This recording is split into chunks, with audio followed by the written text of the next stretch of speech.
welcome to Business Morning. Markets are closed today for the Eid al-Maulid celebration, so investors must be gearing for next week. Well, let's get to the top stories that you should be putting on your radar right now to prepare for next week. See, the Central Bank of Nigeria has officially unveiled a new compliance department, a move designed to strengthen regulatory oversight and sharpen supervisory functions. In a circular signed, the Apex Bank noted that the department was set up in the first quarter of 2025 and assumed full operations in the second quarter of the year.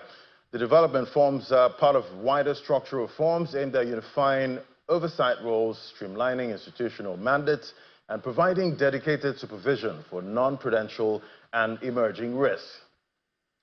I will see the federal government has hinted that more mining licenses will be revoked as part of ongoing efforts to sanitize the solid mineral sector and protect investors from fraudsters. The Director General of the Mining Cadastre Office, Albadiah Nkom, made this disclosure, says the cleanup exercise, which covers expired, speculative and inactive titles, is necessary to make room for genuine investors and ensure compliance with the law.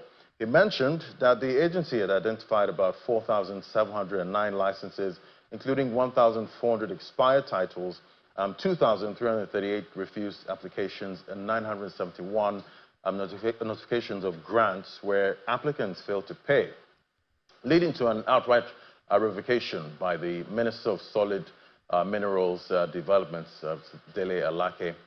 And now to some tax matters. The Federal Inland Revenue Service has approved listed financial technology company eTransact International as the certified provider for its nationwide e-invoicing rollout.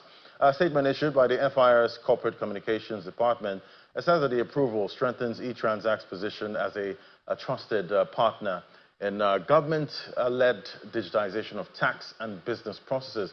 The agency added that the National Information Technology Development Agency, that's NITDA, provided technical inputs, expanding a collaboration that began with VAT automation under Tax Administration 2.0. The FIRS e-voicing platform, the Merchant Buyer Solution, introduces a structured digital invoice across business to business, business to consumer, and business to government transactions. All right, let's get a check on oil now. The markets are closed here, but oil is still trading today, and it's down 0.39% this morning, $66.73 a barrel. That's what Brent's trading at, and they're heading for a weekly loss. That's both country for the first time in 3 weeks as expectations grow, higher supply and a surprise increase in U.S. crude inventories. That's adding to demand concerns. I see Reuters reported that 8 members of OPEC Plus will consider raising production further at a meeting on Sunday this weekend. U.S. crude inventories rose 2.4 million barrels last week, rather than falling as analysts had expected there. So we're seeing WTI manage to get to that $65 level earlier this week, lost that, now trading down at $63.13 a barrel. All right, now, so we see Diaspora returns as a business beyond borders, an initiative by Strategic Solutions Global, says Nigeria and the African continent have enormous potential for growth and development. I see Nancy Aragbaye, the initiator of the project, disclosed this while briefing media at a press conference held at the Eko Hotel and Suites to announce the coming of a global entrepreneurship event this November in Lagos. At the conference, backed by Eko Hotels and Suites and other partners, will be used to highlight the significant and transformative role that diaspora communities play in global commerce and wealth building by bridging international markets to their fatherlands. Take a listen. The press briefing marks the beginning of a journey to bring much-needed investment into Nigeria by diasporans primarily of African descent. Over 50 diasporans coming from across the globe, majority from the U.S. The upcoming conference is under the auspices of Diaspora Returns, Business Beyond Borders, where Eko Hotels and Suites and other partners are set to provide a platform for the realization of connecting diasporans and encourage them to invest in the continent. Children of diaspora, those with connection and those who are yearning for it, to return with intention, bringing your talents, your skills, your resources and your investments back here so jobs can be created and business can be done proper on a global level. In his speech, the publicist of Eco Hotels and Suites says West Africa's leading hospitality brand is poised to bring this historic event to fruition as a symbol of Nigeria's resilience. As the leading hospitality brand in West Africa, we consider ourselves a symbol of Nigeria's readiness.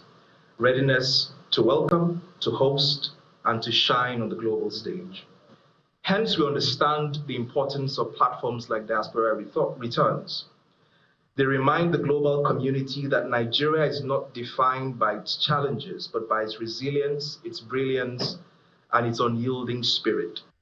This conference will serve as a gateway to a global ecosystem designed for entrepreneurs looking to scale, collaborate, and make an impact beyond borders. We are shaping the future where collaborations know no bound and impact knows no limit. So we encourage all of you to be part of the Diaspora Returns. Tell it to those that need to hear about it. To make this historic forum a success, it will require local and international partners. To our brothers and sisters across the globe, Africa is not just calling you home. Africa is ready for you. At Spartan Morgan, we are ready to walk that journey with you. I'm very confident. I'm confident because I've already spoken to some of those that are interested in coming, so I know they are on board. So they will be here, and based on the hospitality that I've received already in just the few hours, very inviting. And, you know, I think hospitality is key and one of the things that we're looking for. So I'm very confident. The Strategic Solutions Global and the Diaspora Returns delegation will be in Nigeria between 17th to the 25th of November 2025, an avenue for international opportunities, strategic partnerships, and transformational growth, as well as to capture the event in a documentary aimed at further spreading the message that there are opportunities for growth in Africa. Also, Tom, this week, the Lagos Chamber of Commerce and Industry held its 2025 Agro-Allied Symposium with focus on changing the agribusiness narrative in Nigeria. A consensus view at the end of the gathering is that attracting youths into the agric value chain would be one gain, building a positive narrative on the sector. Take a listen. The Agric Group of the Lagos Chamber of Commerce and Industry, led by its chairman, Mr. Tunde Banjoko, is the organizer of this symposium, which looks to explore the transformative power of agriculture in the 21st century. Conversations cover the evolving narrative of agricultural business and importance of commercial skills and strategic investment in agriculture. The farmers, what they really need, and what the government thinks that the farmer needs. The core of the conversation on the theme, Agribusiness in the 21st Century, Changing the Narrative, is by panelists who explore the topic through factors which could contribute to the achievement. Before March 2024, the farmers were making very little, and I'll explain it. You farm, you harvest maybe 2-3 tons, you make about $5,000-$6,000 for these 2-3 tons. Well, but before you get paid, you're already owing money. Funding is prominent in the conversation. Today, you don't see a lot of Nigerian companies take long-term funding and backwardly integrating the farmers. They are also exploiting the farmers. For Lagos State, attracting the youth into the value chain is key. The downstream end of agriculture is not the only area of investment, but midstream processing and even venturing into the upstream logistics and the storage facilities. We are actually pushing out, and training our youth. All these put in one package requires good communication strategy. In today's world, everything has to be made to look some level of glamorous. How you go about achieving that is entirely up to you. Some people will use a known face. Some people will use media that is attractive to the demographic group you're trying to attract. There's so many ways to go about it today. Beyond the talks, members of the chamber had the opportunity to showcase their products to guests. All right, now let's explore how to make farming attractive, efficient, and profitable for the next generation. Join us to have this conversation. We have Mr. Tunde Banjoko, the Managing Director, Banjoko Farms, joining me right here. And it's great to have you. Good morning. Yeah, quite an event you had over there, yes. This week, 2 days. 2 days. And what you're trying to feed Nigeria. Doing our best. You're doing your best. Not an easy task. Not an easy With one. your 2 fish and how many loaves of resources? Let's say 2 fish and 5 loaves. So, what were the key takeaways, for you, from the event? The key takeaway is that it's possible to feed ourselves as a nation. That's one thing we all agreed on at this summit, that it's possible. Putting the right tools, right policies, it will become easy, attractive, and I think the recent one I started using, like the president, the industry becomes sexy for everyone to be proud of themselves, that if you're a farmer, you can see all your dreams, your aspirations. We all have dreams. At least let's start with the basic one. You want to be able to feed yourself. You have dreams of going on vacation. You have dreams of living in a neighborhood that you desire as a person, that all this can also be achieved. And you should be proud enough to say, I am a farmer, without being looked down upon anywhere. You also want to fly first class in a plane, now you don't want to feel bad or you are emptying your account to be able to achieve that. So one of the key takeaways that we also were able to bring a lot of youth to the summit and at least see those who have done it, those who have gone ahead, and how they're achieving it, and changing the face of the entire industry to make it attractive. Yeah, I guess the poverty side of it doesn't make it look attractive. And the orientation, and that's why we brought one of the speakers, Ireti Doyle, to let people see that we can have a good perspective of those of us who are in the industry. And it's quite interesting, you had an actress, Ireti Doyle, there, and I'm wondering, is she a farmer? She's a farmer too. She's into aquaculture in agri. So, and she's not the only one. A couple of them like that are into agriculture. But probably we want to start bringing them out for people to see that it's not just those who are illiterate. It's not just those who don't. It's like an easy entry business. People don't just say, I have 500,000. What can I do? Right. Agriculture. But we want people to see it as a business. And we also brought some guys also yesterday telling us how you can also even scale this business to a multi-billion-dollar business. Right. So that's what we are preaching, and that's what some of the takeaways from this conference. It's incredible you mentioned that, because I have a little garden, in my compound that I'm tending. At this point, I have a few things growing there. I have pepper. I tried to plant celery, at some point there, but it seems the birds ate it up. So I lost that one. Then I have miracle plant growing. I have lemongrass. Nice. So maybe I'll become a multi-billionaire from that little garden of mine. One interesting thing is I've seen people converting their swimming pool in Lagos to fish pond. Wow. Even I'll shock you, Keja GRA or Pebi. Eyebrow areas that you'd have thought, people are saying, okay, how many times do we swim in this thing? When last did we get into this pool? Can we have something done? And people are converting such to fish farm. At least I've seen 1 or 2, 3. That's quite interesting. Yeah, because the pools are not bad size, and you could make a lot of revenue from selling catfish. So you can put almost 10,000, 15,000, and just the control is even good. It's within your house, so you don't have to even travel down to maybe an hour, 2 hours. So the control, you can easily see what is going on in the morning. By the time you come back from your maybe regular business, you can see. And so even maybe your gate man can help so even your labor cost. So it makes sense for those. Quite interesting. So if you don't know what to do with your swimming pool, turn it into a fish farm, I just said something now. Let me also tell you, okay, I'm sure they can't know him, so they won't sack him. One of my account officers in First Bank showed me a picture of his garden at the back of his house. He said for the first 4 or 5 months, I've not bought tomato from outside. Wow. Showed me the back of. So these are some of the things we are saying. We want to change the narrative. People can get involved, and not until you break a bank first. That's not to say we don't need money, but we all need to start getting involved.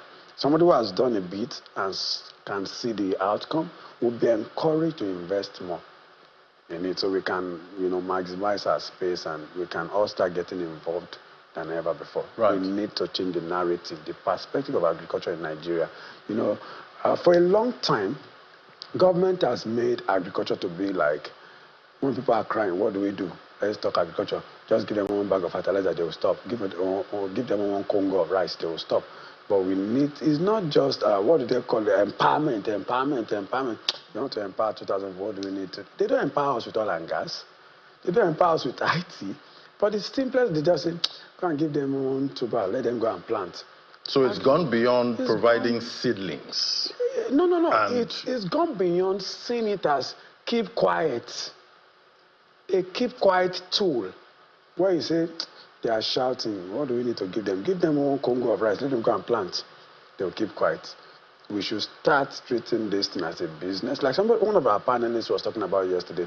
You go to the US, especially, and Canada, and you see massive farms owned by an individual at 5,000 acres.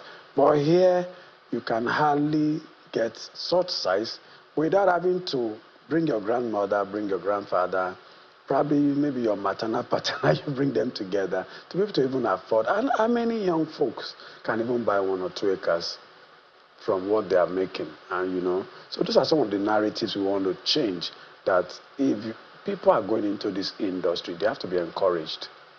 They have to be encouraged. And like one of our panelists was also saying, we also price our farmers out of business. I'm saying this to the public. We price them out of business. Somebody has produced at a cost, brings the produce because they can't return it. Somebody was sharing at the conference, for example, a farmer didn't get good price at Ogbomosho for his cattle, brought them to Lagos. By the time he got to Lagos, they took the price on him. He had no choice. He can't take it back to Ogbomosho because he had incurred cost. A trailer load of cattle, he had to sell it. But why not have some kind of agreement that there's no agreement in the market? There's no agreement in the market. It's what you bring, they price you most times. They decide the price most times. So those how are you pay before I bring it down? It doesn't work like that. It doesn't work in that. Those are some of the things we are saying we have to change. In a situation by, I've been repeating the issue of commodity board. Can I go and raise my cattle? Tell the government, okay, it cost me $250,000 to raise each of these cattle. Can I get $350,000 on each of them? Can I get $300,000 on each of them? And then if the government can buy it off me or fix, like I'm told it's happening now, enforceable in Rwanda, that once they fix a price, anywhere in Rwanda, that's the price. That's the price. So once the government is aware, like I was having a conversation on one of my groups where we supply cassava, and the price of cassava is really down now. And it's almost below the cost of production. So most farmers that will sell to those processors might not be able to produce next year, or they will have to get some loans to produce. So we still have to bring this issue of commodity board, where if I'm producing, there's a bit of guarantee of take price to say, okay, if it costs me this amount to produce, then I'm going to sell at this price, then I can go back. But that's what people don't know. If you price me out of business, 2 things will happen. I'll either go back and produce and be waiting for when I can also eat you back in the market, or I'll be out of business. So it'll be revenge transactions. There'll be revenge transactions because so that's when people now say, there's exploitation, there's this. So I'll look for a market also where they are wait. That's why people hoard. That's another conversation. Why people will keep products when there's, abundance, keep products. They know that a time will also come when products will be off-season, and then they too, instead of selling at the regulated price, they will also say, Laddie cheated me 2 months ago. I'm going to make back what he took from me because I want to remain in business. So we need to, that's part of the conversation we had, that people should also be merciful on the farmers and not, while negotiation is part of business. Well, how about we're just merciful to each other, at this point, because there's also that whole story about fruits being forced to ripen, with harmful No. I think substances that doesn't happen at the farm. Yeah, it doesn't happen at the farm. That happens at... That happens with the retailers. With the retailers. So how do we tell those retailers to stop that? Sensitization cannot be left out of this. The same way we have people going to the farm to sensitize farmers on best practice, this is how to do it now, this is how to get better yield, this is how to get better result. We have the FCPC going around to protect farmers, consumer prices. So we need to also do a bit of, in most markets you have their market leaders, either a man or a woman, but most things in Nigeria have been politicized. Not just people. Before, it used to be somebody that people respect in the market, a structured market, somebody they respect among themselves, that they think, okay, this person is a person of wisdom. This person is a person that is maybe a bit educated. This person is somebody that is, well organized. They say, okay, that is our market leader. So with whatever he tells us, we will do. So if we still had such structures, it's for us to now tell those people, do sensitization for them. Stop forcing the fruits to ripen. Do sensitization for them. So, but now they just pick somebody either in the market or even outside of the market and force it on people because it's now a political tool. So that when it's time for election, you just tell them, deliver your market people and all that. So that is an aspect. Then also for the traders you mentioned, because I'm trying to balance the conversation this morning.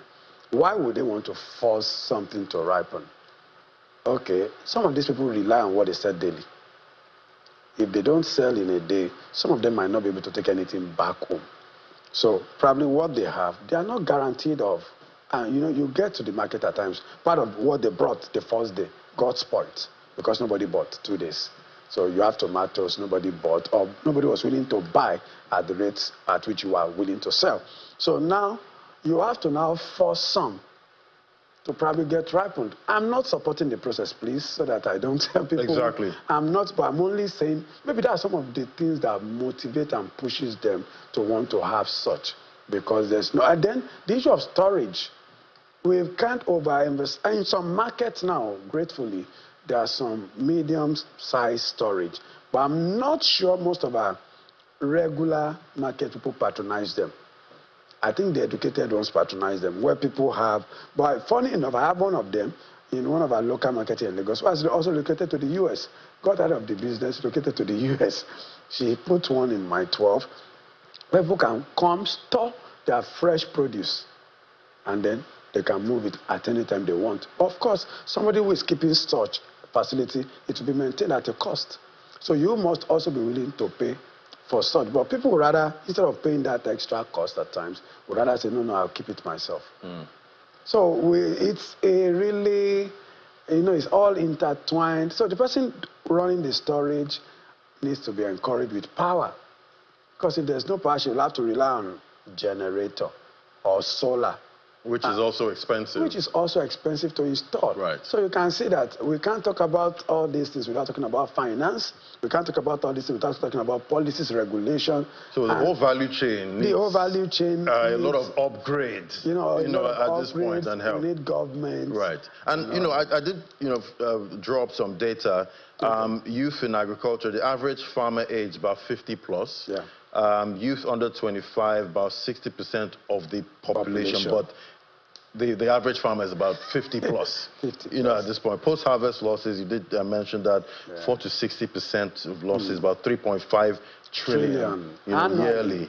Agri-finance, about $10 billion gap, yearly. So, at this point, it's an aging farmer population. These are the issues they have in Europe now, where they say the population is aging. That's not just the farmer, but the general population. But we have a humongous youth population in Nigeria.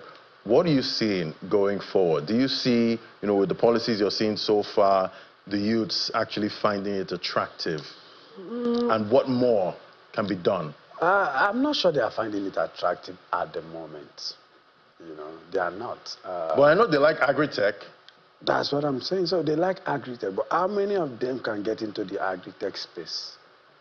You understand? So we need to do more That's actually why we brought Ireti Doi this year. We need to do more to let them see. Some of the, they want to see the stuff that is endearing. They want to do a lot on their phones. They are not ready to go to the bush like me. Let me give you an example. Some of them, when they call and say they want to do IT, I sent one to a friend's farm to go and do greenhouse with them. She got and said, I can't stay there, sir. I can't stay there, sir. I said, this is just a few minutes from Ijebu-Ode town, about 10 minutes from Ijebu-Ode town. That's not a bush. People are already living there. It's not, people are living in the environment of the farm. I said, no, that's a bush.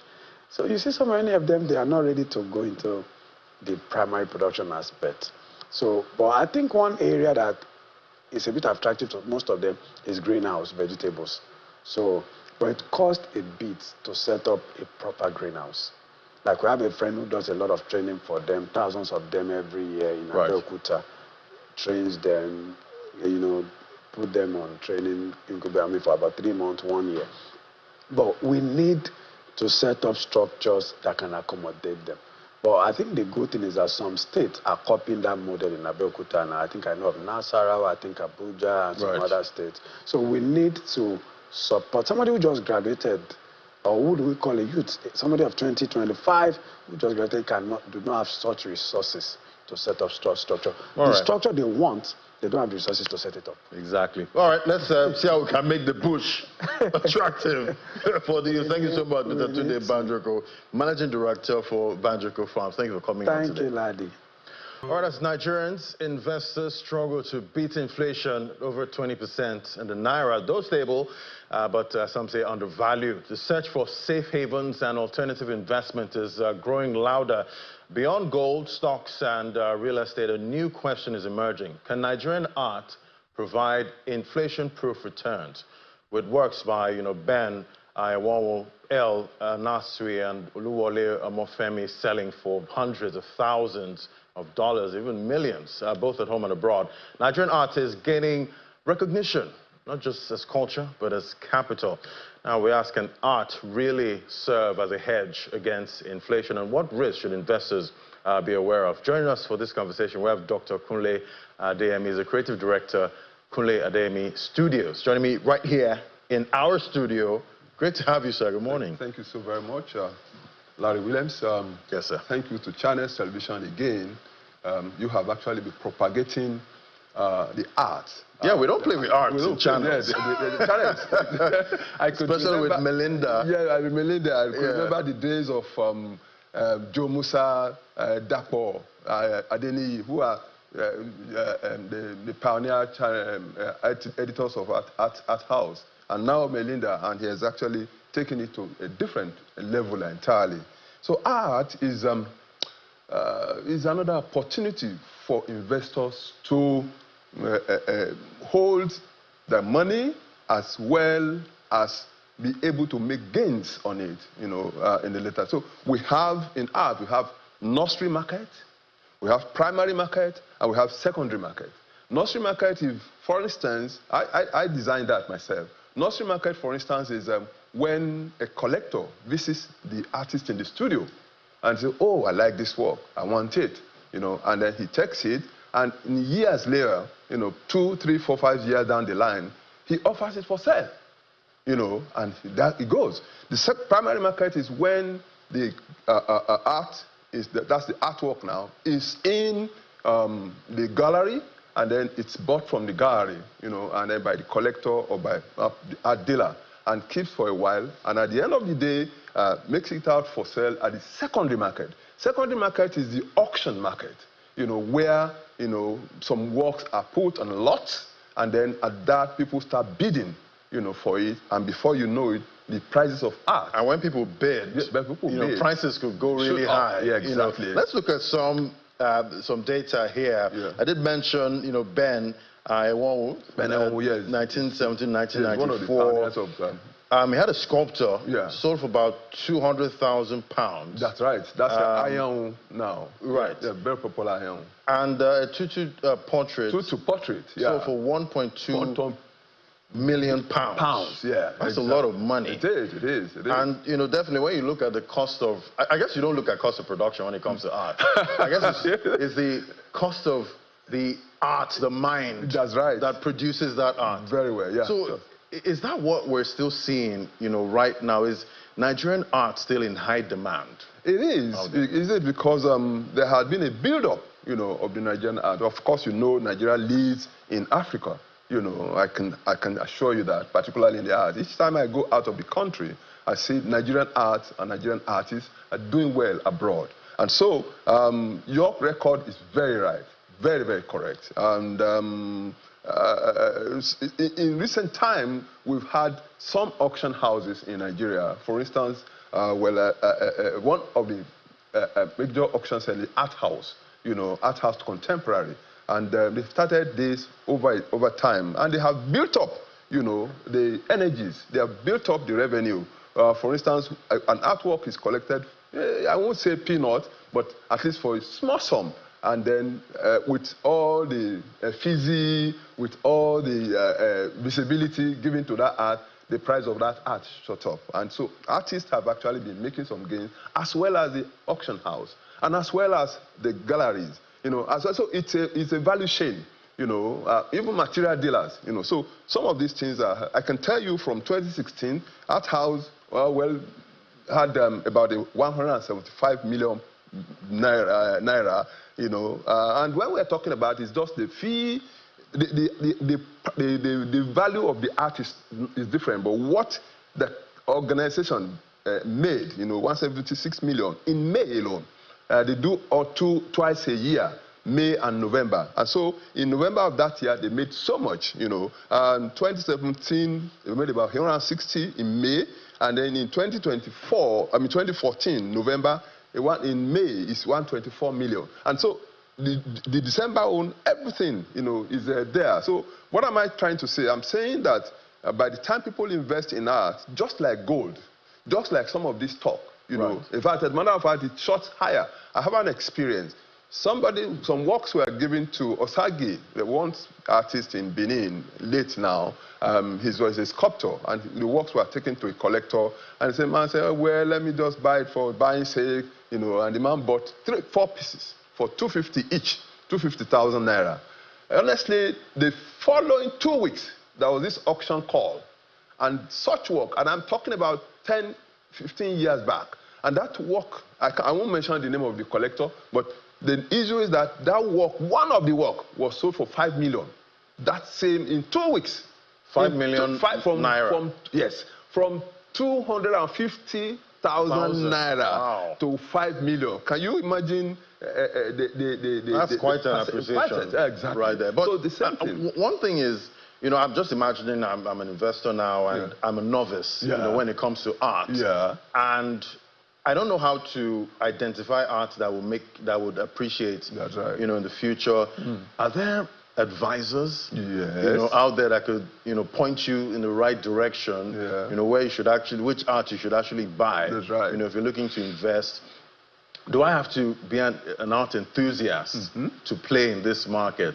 Or can I just be an art novice and still make money? No, okay, great. Well, art particularly is an inbuilt thing.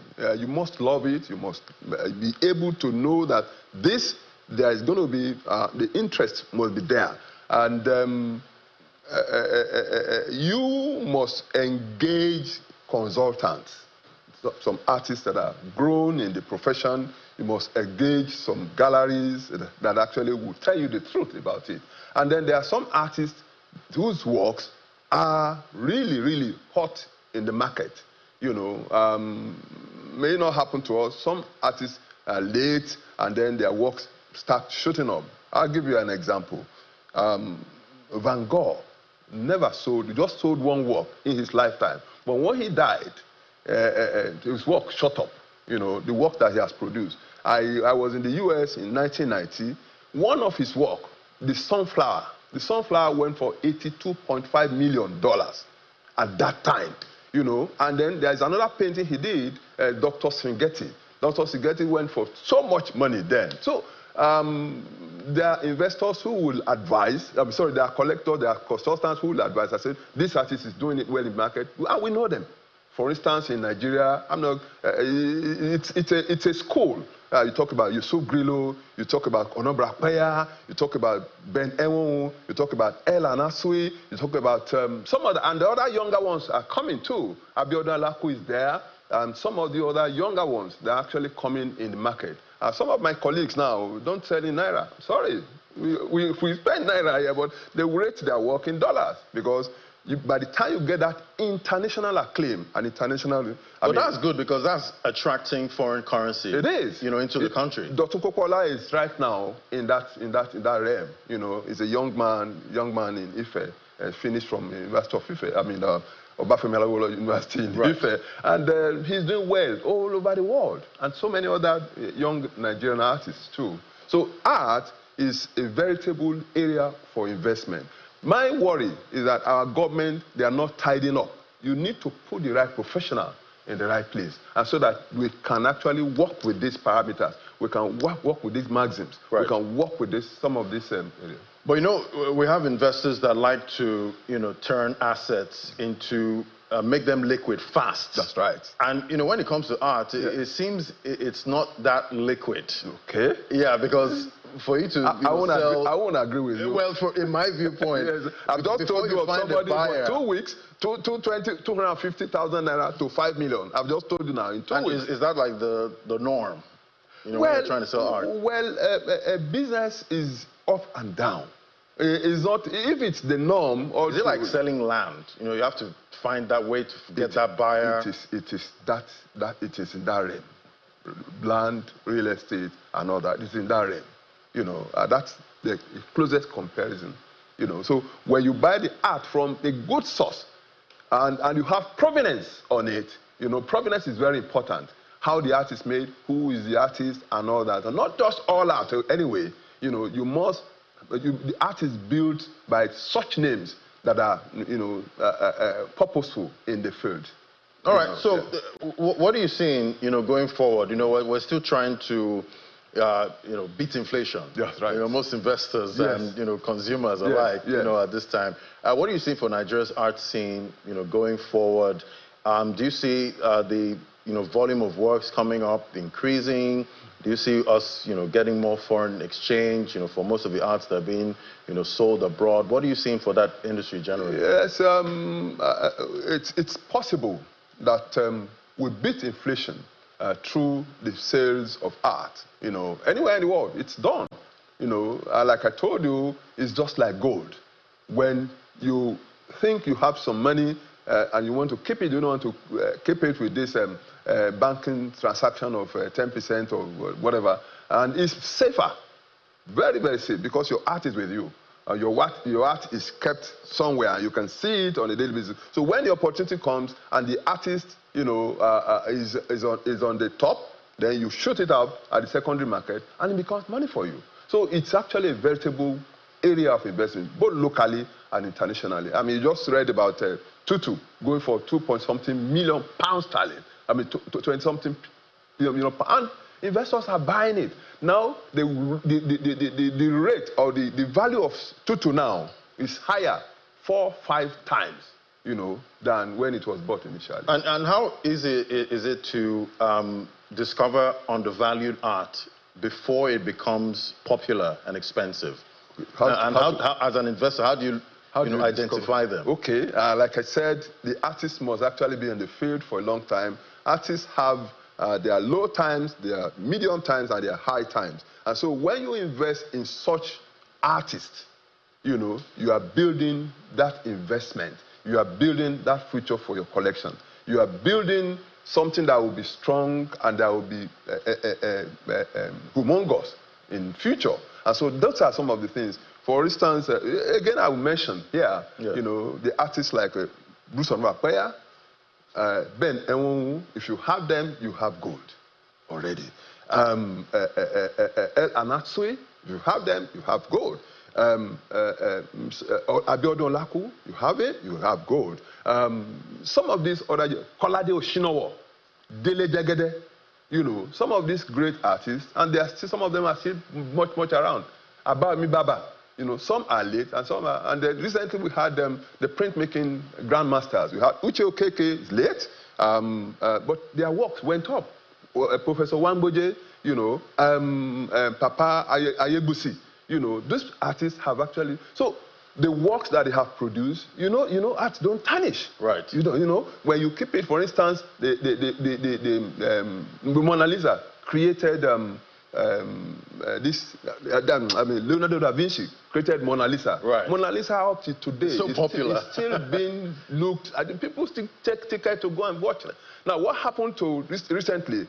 Now, some of our collected works, some of those looted works from Nigeria in 1897, Benin, those looted works were in museums and galleries abroad, and people go there to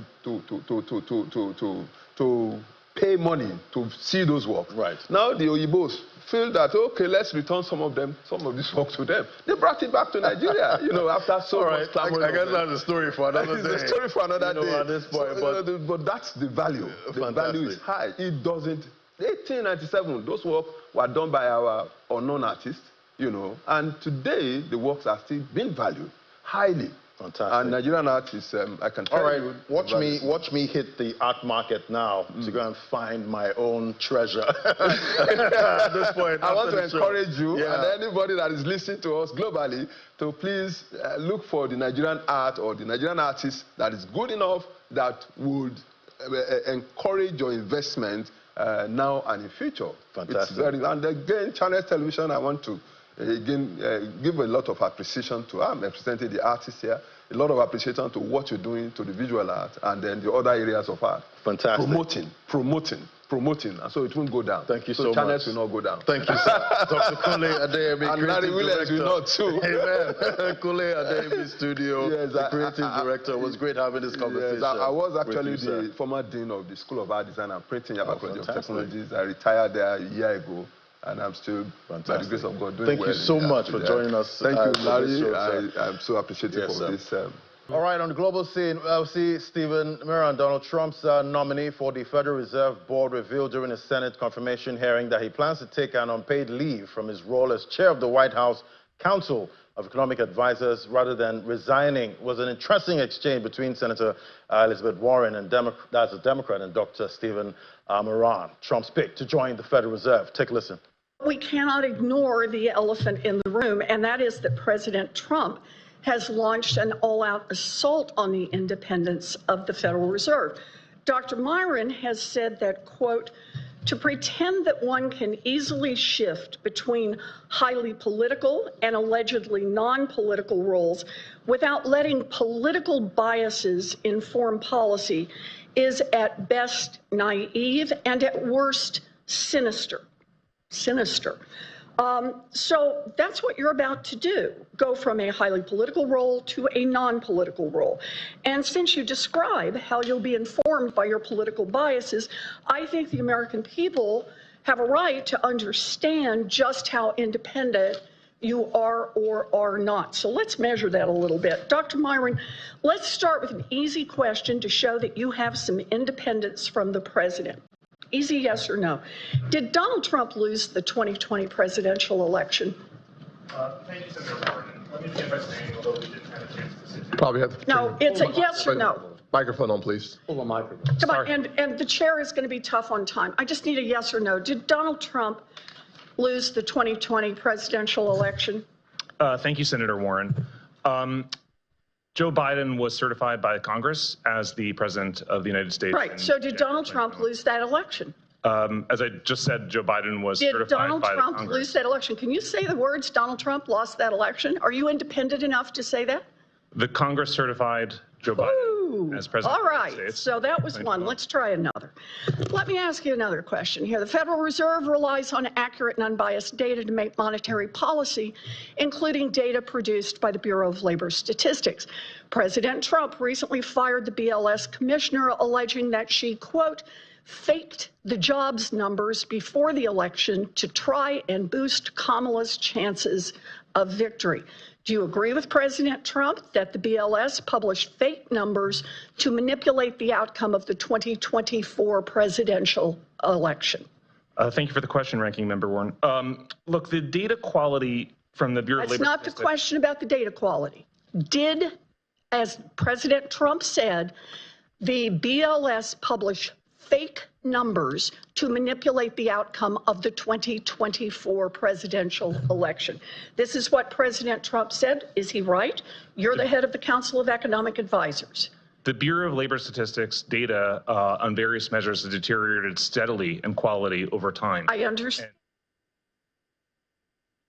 Interesting exchange there between Dr. Stephen Myron there and the Congress, the Senator Warren there. Very interesting one. And she's just trying to find out, are you going to be independent or not? Let's bring in Maria Bird now, our correspondent in Washington. Great to have you, Maria. So why is Stephen Myron's nomination to the Federal Reserve Board, why is it such a significant development, right now, in your view?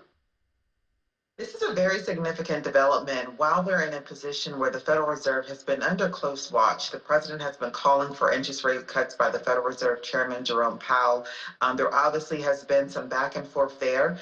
There has been potential speculations that we could see a new chairman in the near future, that the president would go in a different direction. And so that is really, there has just been so much focus in on that, and knowing too that this governor resigned early. Their term was not due to end until January 31st. And so it is an opportunity to potentially have a governor within the Federal Reserve that could push for what President Trump has been requesting, which is interest rate cuts. And the Federal Reserve has obviously been very conservative in stating that they would need to see some cooling down in what we've seen as escalation and inflation. And so this could be a very monumental moment for the Federal Reserve, and especially as you look at what you just shared, the clip of the Congress's questions around the independency of this potential governor if he is confirmed being able to serve as an independent entity. The Federal Reserve was designed to be independent and separate from the executive branch of government. All right, now we're still looking forward to data coming out later today. What are the expectations for the latest jobs report that's due today in the U.S.? Well, the jobs report is supposed to have a cooling down impact, especially in the private sector, to show that there was not as much job growth as there were in previous months.